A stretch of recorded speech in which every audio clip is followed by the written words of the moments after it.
Եվրամիության արևելյան գործընկեր երկրների և Վիշեգրադյան քառյակի, Լեհաստանի, Չեխիայի, Սլովակիայի և Հունգարիայի արտգործնախարարների հանդիպմանը Էդվարդ Նալբանդյանը հիշեցրել է, որ արևելյան գործընկերության անդամ Ադրբեջանը դեռ Ռիգայի գագաթնաժողովում ընդդիմացել էր բոլոր մասնակիցների միասնական դիրքորոշմանը և միայնակ փորձում էր տապալել ընդհանուր հռչակագիրը միայն այն պատճառով, որ Արցախյան հարցում հղում էր արվում համանախագահ երկրների նախագահների 5 հայտարարություններին։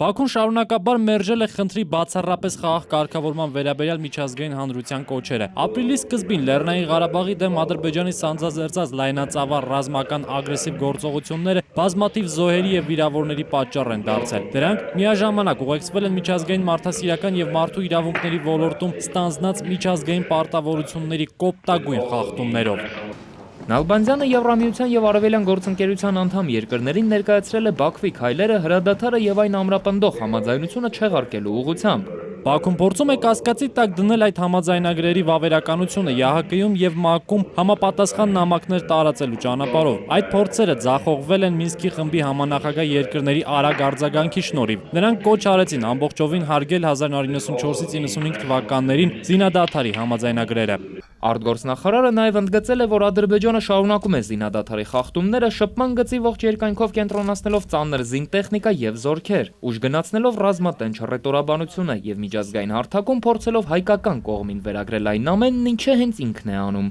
Այսպիսով Ադրբեջանը փորձում է հող նախապատրաստել ռազմական նոր հարձակումների համար։